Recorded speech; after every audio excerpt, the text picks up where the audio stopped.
beaucoup de surprises. On était prévenus. On a fait des erreurs qui ne nous ressemblent pas, mais j'assume la responsabilité aujourd'hui des choix, de tout ce qui s'est passé aujourd'hui. Voilà, on va réfléchir, on va bien penser à ce qu'on n'a pas bien fait pour corriger, pour revenir plus fort. C'est un groupe où il y a beaucoup aussi de jeunes qui vont apprendre de cette compétition. On ne peut pas se permettre de louper autant de situations. Le penalty, ça arrive, c'est le football. Achraf nous aurait permis peut-être de revenir dans le match, mais après, à l'arrivée, quand on regarde les situations à la fin, comment on a lâché, c'est pas à l'image de notre équipe. Donc voilà, félicitations à l'Afrique du Sud. Et nous, on va rentrer et on va bien réfléchir à l'avenir. Justement, ça sera quoi l'avenir pour cette équipe, pour vous vous projetez déjà sur les prochaines échéances?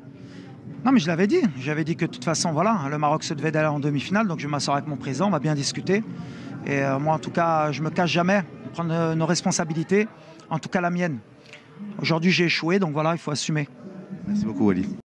Voilà c'est quoi un entraîneur. Voilà c'est quoi un entraîneur. Vous avez vu dans la défaite comment il s'exprime, même dans la défaite. Djamel Belmadi, si tu avais su être aussi humble que ça, crois-moi, tu serais encore en poste. Mais voilà c'est quoi un entraîneur. Un vrai entraîneur.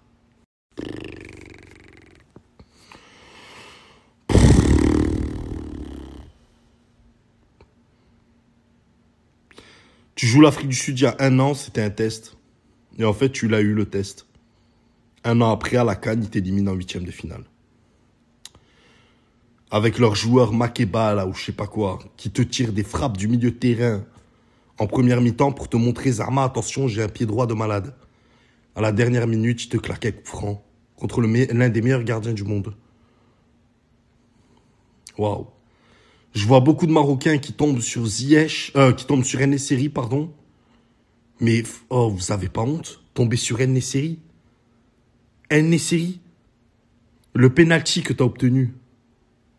Le penalty que t'as obtenu. D'ailleurs, il y a un penalty que le Maroc devait avoir aussi.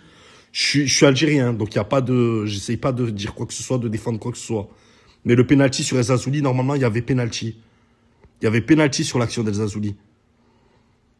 Tu laisses tirer le penalty que t'as obtenu, tu laisses tirer En-Nesyri, qui est le 2e tireur à Séville, derrière Rakitic. Il te le met, le penalty. Tu me fais tirer qui? Achraf Hakimi. Achraf Hakimi qui s'est mis à tirer comme un rugbyman, on dirait Romain Tamac, qui te frappe un essai. Pourquoi? Je comprends pas. Sans Ziyech et Boufal, tu vois, sans Ziyech et Boufal, tu vois la différence. Il n'y a pas de meneur de jeu. Il n'y a pas de meneur de jeu. Et qu'on vienne pas me dire Amin Adli. Oh là là là là là là. Non, non, non, non, non. L'action qu'il a ratée. Vous l'avez vu la frappe de Amin Adli? La passe qu'il fait il fait la passe au micro qui avait à côté des cages. Mais c'est une blague ou quoi? L'attaquant que tu fais rentrer, Al-Kaabi. Mais c'est quoi ce mec? Al-Kaabi, c'est niveau CFA2. C'est quoi cet attaquant éclaté au sol? Tombez sur lui, mais ne tombez pas sur Youssef En-Nesyri. Ne tombez pas sur Youssef En-Nesyri. Il y a eu quoi? Il y a eu tellement de faits dans ce match. Mais, wow, franchement, là, je suis sur le cul. Wallah, je suis choqué. Je suis choqué. Franchement, s'il y a un joueur à retenir côté marocain, je crois que je retiendrai juste Ounahi qui a essayé quelques percussions. El Zazouli qui a fait un match incroyable. Incroyable. Mais sans Boufal et Ziyech, tu vois. Sans Boufal et Ziyech, tu perds beaucoup. Tu perds beaucoup sans Boufal et Ziyech. Les Marocains avaient quand même ce boulevard devant eux. Ils avaient l'Afrique du Sud ce soir. Et en cas de victoire, ils tapaient le Cap-Vert en quart de finale. Le Cap-Vert qui est clairement, attention, hein, le Cap-Vert, c'est les outsiders. C'est les numéros 1 des outsiders. Ce qu'ils ont fait dans cette CAN, le Cap-Vert, sont en train de prouver.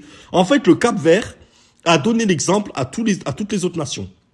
À la Mauritanie, à l'Afrique du Sud, à plein de nations comme ça. Ils sont arrivés. Ils ont montré que, petite équipe, on peut battre les grosses équipes.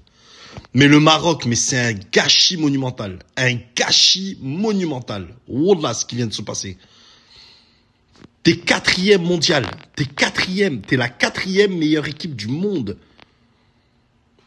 et tu sors contre l'Afrique du Sud. Avec des circonstances bizarres, parce qu'un arbitrage pas très net. Mais bon, on va pas se cacher derrière l'arbitrage. Vas-y, on va pas se cacher derrière l'arbitrage. Mais c'est vraiment dommage. Wallah. On perd le Sénégal hier, on perd le Maroc ce soir. J'ai envie de dire cette CAN est terminée. Enfin, est terminée pour les gros. Pour les gros, elle est terminée, cette CAN. On n'oublie pas la Côte d'Ivoire, qui est une grosse nation. Et le Nigeria. Mais cette CAN, tu sens qu'elle a un goût d'inachevé. Elle a un goût amer. Elle a un goût amer. Et en tout cas, faut féliciter les sites de paris sportifs qui, eux, se sont gavés. Eux, ils se sont gavés. Parce que mon frère, en fait, tu mets que les équipes qui sont pas favorites et t'es millionnaire demain. C'est un truc de fou. Mais voilà, je suis tellement déçu. Voilà, je suis déçu. J'ai été déçu au premier tour. C'est normal. J'ai perdu l'Algérie. Je me suis rattrapé. Allez, la Tunisie qui passe pas non plus. L'Égypte qui se fait éliminer en 8e. Le Sénégal, maintenant le Maroc. Elle manque une saveur, cette CAN, elle manque d'une saveur. Et encore une fois, hein, comme toutes les CAN, hein, l'élément perturbateur dans une CAN, c'est l'arbitre. C'est pas autre chose. C'est pas les joueurs, c'est pas les supporters. Ça va être l'arbitre, l'élément perturbateur. Voilà, je sais pas. Wallah, je trouve ça tellement dommage. La vérité, je comprends pas. Wallah, je comprends pas. Tu sais, ce genre d'arbitre-là, avec des têtes comme ça, wallah, c'est le genre de mec, tu sais, qui est chariste le reste de l'année, qui arrive en costard-cravate avec une mallette, et en fait, quand il ouvre sa mallette, il y a un sandwich au thon dedans. Tu vois, mais ça fout les nerfs, quand même. Franchement, ça fout les nerfs. Je sais pas quoi dire. Wallah, je suis déçu. Déçu. Faut pas que le Maroc s'arrête comme ça. Faut pas que le Maroc se dise, c'est bon, notre période est passée. Non, il y a encore à faire. Et il faut garder Regragui. Parce que il est en train de construire quelque chose. Bon, un mot vite fait sur le match qui s'est passé tout à l'heure entre le Mali et le Burkina Faso. C'était ce que j'avais dit. J'avais dit que le Mali était une nation incroyable. Le Burkinabé a atteint son maximum. Je pense qu'ils ont atteint le maximum en arrivant contre le Mali. En tout cas, le Burkinabé aura quand même créé la sensation lors des phases de poule. Ils auront quand même créé la sensation. Mais le Mali reste quand même... voilà, c'est le Mali, quoi. Tu peux pas tester. C'est le Mali, c'est l'une des plus grandes nations africaines. Voilà, c'est Tapsoba, il a marqué contre son camp. Bon, ça peut arriver.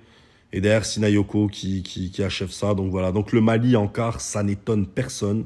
C'est normal, c'est leur place, ils sont là. J'ai envie de dire, chaque Coupe d'Afrique, il faut s'attendre à ce que le Mali, normalement, le Mali arrive là, minimum. C'est le minimum syndical pour le Mali. Quand il n'arrive pas en quart de finale, il y a quelque chose qui ne va pas. Et c'est comme ça. Mais le Burkinabé, en tout cas, aura fait une bonne Coupe d'Afrique, un bon premier tour, quoi. Mais bon, il y a de la progression, quand même, dans cette équipe. Il y a une grosse marge de progression.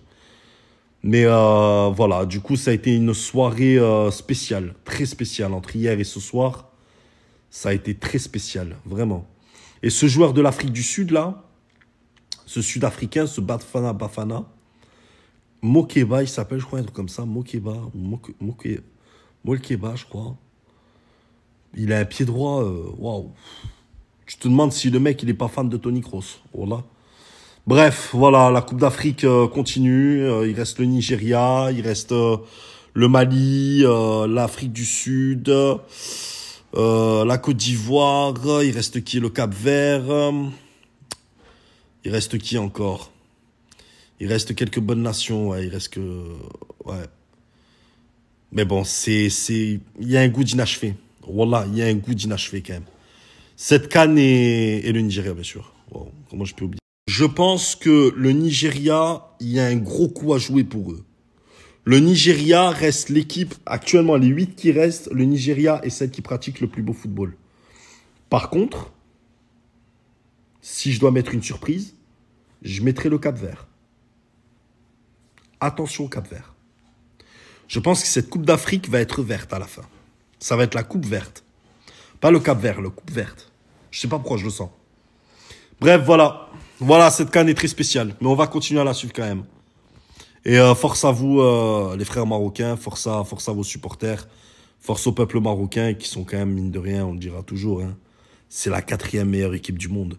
Donc, qu'on le veuille ou non, n'en déplaise aux jaloux, aux jalouses, le Maroc, oui, c'est un Algérien qui dit ça, le Maroc est la 4e équipe, la 4e meilleure nation du football au monde, jusqu'en 2026.